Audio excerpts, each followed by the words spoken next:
Hi there, welcome to this short presentation detailing my experience building the Trumpeter 24th scale A6M2B0.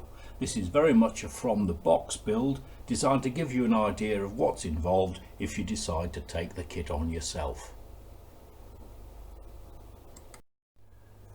This kit has been around for a few years now, but I've yet to see a completed example in the flesh or in the plastic. So the obvious solution was to build one myself. I think it's fair to say that 24th scale's a bit niche. You tend to get big detailed kits that have quite a lot of presence, but the range that's available is fairly limited. They tend to be expensive. There's also not the range of aftermarket stuff available for them that you often find for the smaller scale stuff. In addition, big models mean problems when it comes to display and storage. The box is full. There are 193 plastic parts plus a fret of etched metal hinges and lengths of steel rod for the operating control surfaces. Mouldings are flash free and surface detailing is generally good, with the distinctive riveted finish of the Zero being captured well.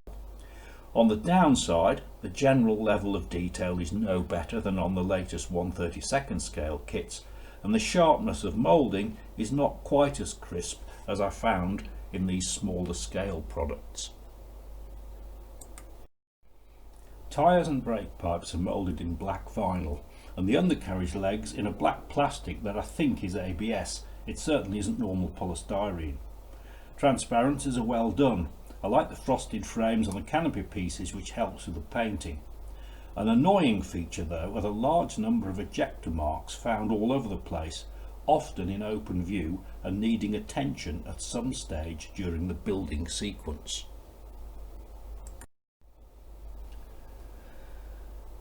The breakdown of parts of this kit is pretty orthodox, and so is the construction sequence. We begin with the cockpit. Some 40 or so components go to build this, and it assembles easily. It's accurate and generally complete. The seat though provides a good example of the badly placed ejection marks I mentioned earlier. I thought the instrument panel looked effective, but some of the other components, whilst acceptable, lack the extra crispness of moulding that I alluded to earlier. There's a replacement aftermarket instrument panel available incidentally, but the kit item appears good enough to me. Most of the wiring and pipe work on the floor and side consoles has been missed, and adding this was the main extra task involved at this stage. I found 3 issues in the cockpit though. The seat shows some very prominent ejector marks, we've talked about this, but it also lacks a seat belt, which is a strange omission because it's such an obvious feature. A scratch-built replacement is required. The third problem is the positioning of the machine guns on top of the instrument panel. If fitted in the slots provided, they project too far back into the cockpit. In fact, the starboard gun can't actually be fitted at all because it fouls the existing detail on the sidewall. The guns need fettling and fitting some 5mm further forward to solve this.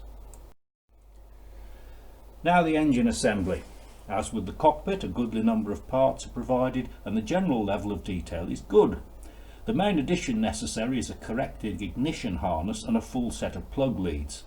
I first modified the inaccurate ignition harness provided in the kit. The 14 small spokes need cutting off and replacing with thicker items, pre-drilled to accept the plug leads. This is a fiddly job and needs a lot of care. Next I worked on the cylinders. Each cylinder had 2 spark plugs, one at the top front and one exactly opposite at the top rear.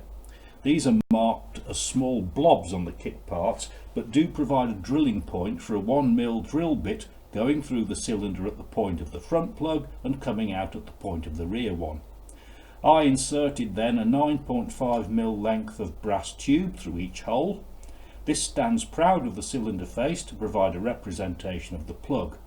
Through the tube can be passed lengths of round section rubber, which in turn are glued into the ignition harness.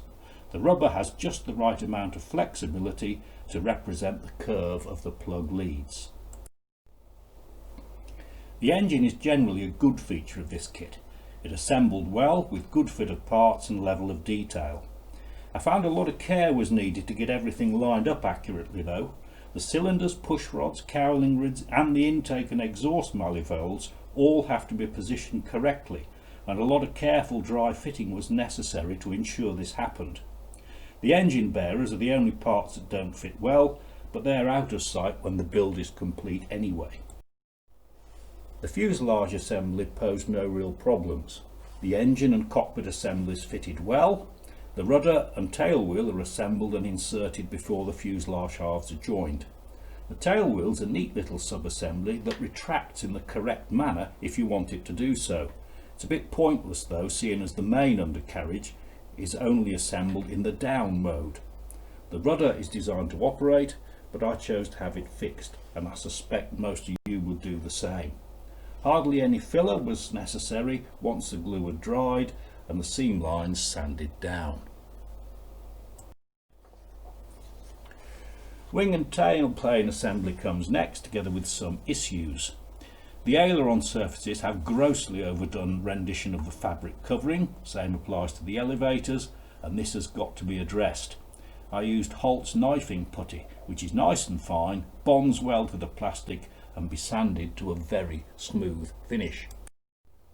You can see here the hinge and rod mechanism used in all the control surfaces to make them operate. I didn't have any intention of really making them operate on my model, but I assembled them as per the instructions for the sake of completeness.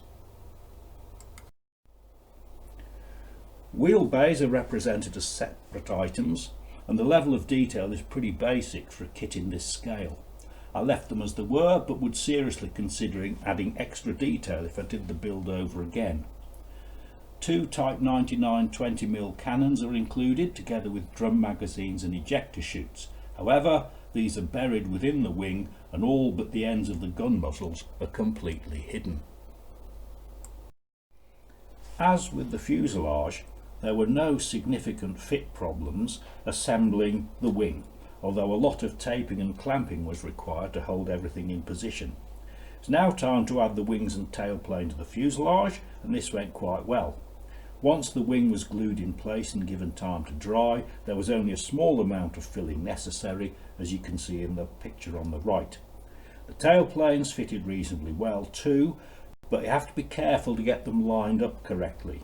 They have zero dihedral and need a bit of trimming at the root to get this evenly represented on both sides. Next comes the undercarriage. The main wheel legs are designed to have a working suspension with a spring pin arrangement to allow this to happen. I didn't see any point in this, so I assembled them in a fixed position. This meant I had to take care to get the right degree of compression for a ground sitting aircraft, and a look at reference photos was necessary. Vinyl tyres are provided in the kit, and these are good. The mould seam, which as we know is difficult to remove from vinyl items, is almost invisible, and they fit well over the wheel hub. The tyres were buffed with fine wire wool before being put on to try and take a bit of the glossy finish off them. The vinyl brake pipes fit well and look effective, although one did have some flash along its length which was not easy to remove. Main wheel doors are well shaped and fit snugly to the undercarriage legs, but they have ejector marks on their inner surfaces though. There's also a bit of a fit problem which I'll come to later. The cowling's assembled next. It's well moulded and the separately moulded cowling gills are nice and thin, but they carry ejector marks on their inner surfaces and are in the open position with no option for them to be closed. When assembling the propeller blades to the hub unit parts, the alignment was not particularly positive and I had to make a simple jig to ensure this was right.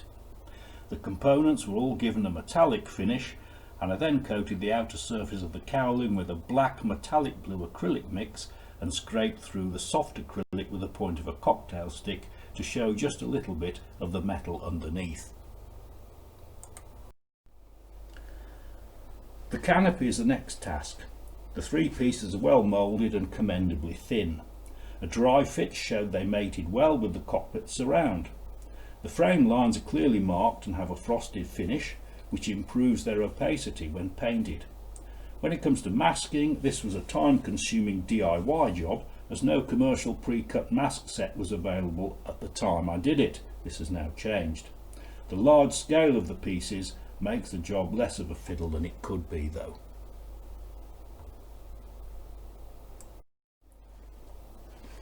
The final paint job is a relatively simple one because it's just a single colour. I used Halford's grey plastic primer first, then after a bit of pre-shading used Vallejo acrylic 71312 IJN medium grey for the overall colour. I then used a MIG pin wash MIG 1607 to bring out the panel lines and add a bit of depth to the overall finish. When it comes to the markings, I decided to spray most of these on due to their basic simplicity and the large scale of the model. Vallejo 71003 is an almost perfect match for the Hinamarus and red fuselage band. I used another MIG pin wash, MIG 1605, on the red areas and was pleased with the results, adding interest but not looking overdone. I used the kit decals for the smaller items like the wing stripes and fuel filler caps, and these are not good. They're very glossy, quite brittle and don't adhere well. Really, I should have sprayed the marks on. It would have been quicker in the long run as well as giving better results. Bit of extra work I did do was done with the gun sight. The representation of the Type 98 reflector gun sight is correct in terms of its size and outline, but crude in terms of detail. I cut away and replaced the transparent sections with squares of clear plastic card and replaced the crude plastic disc that represents the foresight with a photo etch item from the spares box. As this is quite a visible item, the extra work is definitely worthwhile.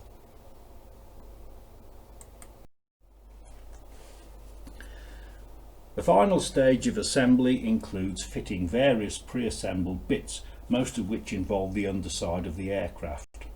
Bombs and bomb racks, drop tank and arrestor hook all fitted well, as did the oil cooler, which the instructions have you fit at this stage, although I'd actually fitted it much earlier. The undercarriage presented an issue because when the main wheel legs were plugged into place, there was insufficient clearance between the tops of the main wheel doors and the small outboard door sections.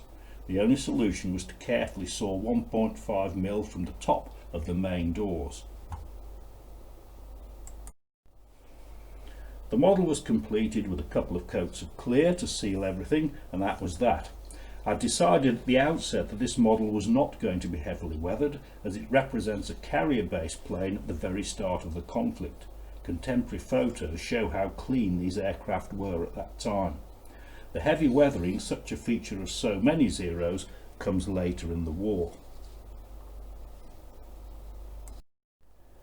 The engine can easily be displayed. If you like, the cowling comes off easily. I don't like to bang on about the undercarriage, but I ought to mention at this point that a problem with the ABS plastic used for the main wheel legs is that it doesn't respond to normal polystyrene adhesives. And this means the wheels, doors, brake pipes are in effect only a push fit. They do fit well, but need careful handling afterwards, as they can quite easily come adrift. So to conclude, this kit builds quite an imposing model and is a fairly straightforward build. It's perhaps not for the absolute tyro, but anyone with a bit of experience should have no problem. This ease of construction comes at the cost of a fairly basic level of detail in some areas though.